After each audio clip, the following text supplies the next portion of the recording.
Bonjour à tous. Le troisième jour de la cinquième semaine. La cinquième semaine, c'est le Hod, qui veut dire donc l'humilité, qui s'exprime par l'humilité, la petitesse, le Kabbalatol, recevoir le joug de Dieu. Le Tiferet, c'est le troisième jour. Donc le Tiferet, qui est l'harmonie qui amène à la compassion. Donc nous avons la compassion qui se trouve dans l'humilité. Qu'est-ce que cela veut dire? Lorsque quelqu'un, il est orgueilleux, il ne peut pas avoir de compassion pour l'autre personne. Il ne pense qu'à lui. S'il ne pense qu'à lui, il ne peut pas penser à l'autre. Quelqu'un qui est rassasié, qui a bien mangé, il ne peut pas penser quelle est la situation de l'autre, se mettre dans ses chaussures à lui, de ressentir sa souffrance et par cela agir pour lui. Pourquoi? Parce qu'il est entièrement dans son monde à lui. Je raconte une fois, une dame sort de sa grande villa, très très belle, jusqu'à qu'elle arrive au fond du jardin, et comme ça, là-bas, au fond, quand elle va sortir, à la porte, au portail, il y a un pauvre qui dit « Madame, ça fait déjà 2 jours que je n'ai pas mangé, s'il vous plaît, quelque chose à manger. » Et à la place de lui donner à manger, elle dit « Waouh, je suis très impressionné. Je n'arrive pas à m'imaginer comment on peut faire pour ne pas manger pendant 2 jours. Quel sentiment on doit avoir. » Ça veut dire ne pas du tout mettre dans les chaussures de l'autre, évidemment. C'est une blague, j'espère. Mais en tous les cas, quand quelqu'un il est rassasié, il ne veut pas penser à l'autre. Il ne réalise pas ce que ça veut dire que l'autre, il n'a pas. Quelqu'un... Des fois, il faut s'occuper d'autres personnes pour les marier. C'est quelque chose de très très important de faire un shidour, de trouver quelqu'un se marier. C'est pas obligé de passer par cette procédure officielle de shidour qui fait peur à certains, mais il faut s'occuper d'eux. Quelqu'un qui est marié, des fois, ne réalise pas comment c'est de ne pas être marié, la difficulté que ça a et comment il faut aider absolument quelqu'un dans cette situation-là. Ou bien, des fois, il faut aider quelqu'un financièrement. Quelqu'un qui a les moyens ne peut pas s'imaginer qu'est-ce que ça veut dire ne pas avoir d'argent. Que ce soit pour manger, que ce soit pour la scolarité de ses enfants, ou bien que ce soit pour payer son logement, ou quoi que ce soit. Pourquoi il ne peut pas? Parce que lui, il est dans son monde à lui, il a une manière de vivre, il n'a jamais goûté à ça, même pas une fois dans sa vie, même s'il a goûté une fois, peut-être c'est dans le passé, il y a longtemps, eh bien, il ne peut pas ressentir ce qui se passe chez l'autre. Ça vient de quoi? En réalité, ça ne vient pas du fait juste qu'il a ce qu'il faut, c'est qu'il manque d'humilité. Quand quelqu'un il a l'humilité, il a la petitesse, il arrive à se faire petit à lui. Ne pas penser à lui, quelle est sa situation, maintenant ma situation à moi personnelle, mais quelle est la situation de l'autre? Qu'est-ce que l'autre ressent? Se mettre dans ses chaussures, bien réfléchir, se mettre à sa place, ça peut être uniquement lorsque la personne, elle est humble, lorsque lui aussi se met dans une situation, entre guillemets, qu'il a faim.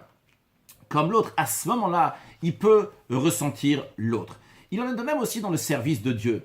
Lorsque quelqu'un est rassasié de ce qu'il a, il est content de ce qu'il a dans le service de Dieu, il dit « Waouh, c'est exceptionnel. Et grâce à Dieu, je suis quelqu'un qui aime Dieu, qui craint Dieu. J'étudie la Torah, je fais les mitzvot, je suis religieux, je suis un chassid, je vais au mikvé tous les matins, je fais la prière comme il faut, j'étudie la chassidoute, je fais un miftsaïm, je vais diffuser la Torah, je fais les mitzvot, etc. etc., etc. » S'il a une satisfaction de ce qu'il a, eh bien à ce moment-là, il a une difficulté de pouvoir faire sa mission. Pourquoi? Parce qu'il ne pourra pas avoir, entre guillemets, miséricorde sur son âme divine, qui a besoin d'avancer, d'aller encore plus loin. Parce qu'en général, quelqu'un qui est satisfait de ce qu'il a, eh bien, c'est la fin. C'est la fin, il n'y a plus de suite. On voit chez le rabbi, ça n'existe pas une satisfaction. Le rabbi, il est content, il encourage, mais il n'y a pas une satisfaction. Même s'il y a une satisfaction, peut-être ce n'est pas le mot exact, mais il n'y a pas ici, ça y est.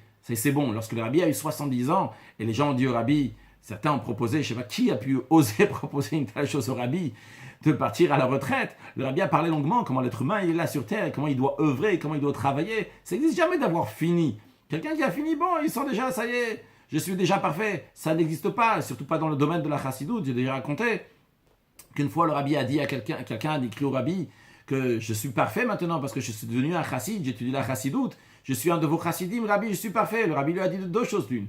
Ou bien tu es un chassid, donc tu sais que tu n'es pas parfait, ou bien tu es parfait, tu n'es pas un chassid. Quelqu'un, il doit savoir que dans la vie, c'est jamais fini, il doit toujours avancer jusqu'au dernier souffle que Dieu donne.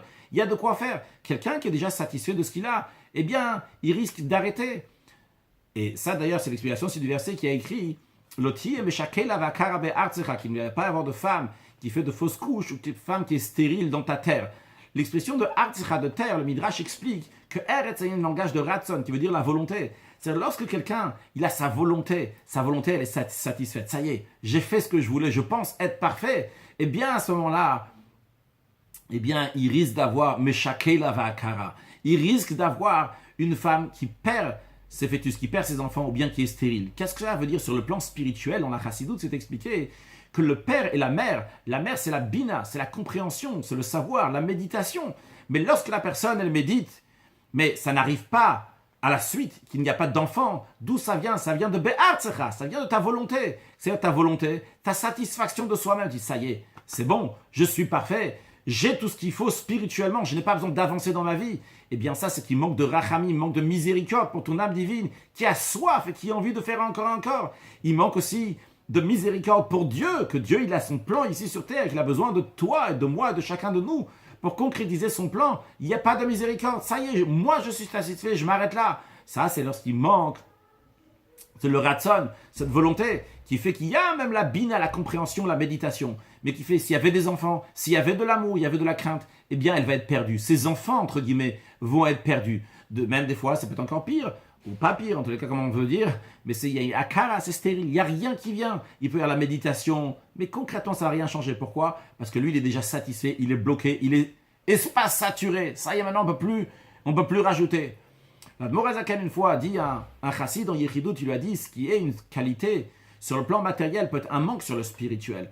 Matériellement, à sa mère, quelqu'un qui est joyeux, il est content de ce qu'il a matériellement, il se contente de ce qu'il a, c'est une grande qualité. Mais sur le plan spirituel, celui qui a ça, eh bien, c'est le contraire d'une qualité, parce qu'il faut toujours avancer. Et pour cela, pour pouvoir avancer, dans la vie, il y a besoin de ce sentiment de Hod qui est l'humilité, cette petitesse. Lorsque quelqu'un il a cette petitesse, eh bien, à ce moment-là, il peut avoir de la place pour avoir miséricorde pour l'autre, entre guillemets, l'autre, son âme ou Dieu, pour savoir qu'il a encore une mission à faire ici sur Terre, une mission qui est très importante. Donc, en ce qui concerne donc, un homme et son ami, cette anava, cette humilité doit être équilibrée. Elle doit m'équilibrer et non pas me refermer. Des fois, la personne est renfermée, vu qu'il est humble, il ne veut pas sortir, aller vers l'autre ou quoi que ce soit, c'est pas équilibré. Ça doit être équilibré. Des fois, il faut avoir cette humilité et des fois, il ne faut pas avoir cette humilité. Des fois, les gens, ils utilisent des gens qui sont humbles, qui sont petits, pour les utiliser pour n'importe quelle sorte de manière. Eh bien non, la tiferet, l'harmonie, fait que ça va être équilibré comme il faut. Parce qu'on a déjà expliqué dans le passé que tiferet, c'est l'harmonie, puisqu'il y a le chesed et la gvura, il y a la bonté et la rigueur. Donc d'un côté, des fois, ça doit amener donc à une bonté, une ouverture, et des fois, cette anava, cette humilité doit amener à une fermeture. Donc concrètement parlant, pour réussir à bien agir comme il faut, eh bien, il faut être humble. C'est la première des choses. Lorsqu'on est humble, eh bien, à ce moment-là, on peut rentrer dans les chaussures de l'autre, que ce soit sur le plan matériel, physique, d'autres personnes, d'autres êtres humains, de rentrer dans leurs chaussures, puisqu'on est humble et avoir miséricorde d'eux, et donc agir comme il faut pour eux, ou bien que ce soit sur le plan spirituel, avoir cette humilité, cette petitesse envers Dieu, et par cela avoir miséricorde de notre âme divine et de Dieu, et d'agir comme il faut, et d'amener Mashiach Now, une excellente journée.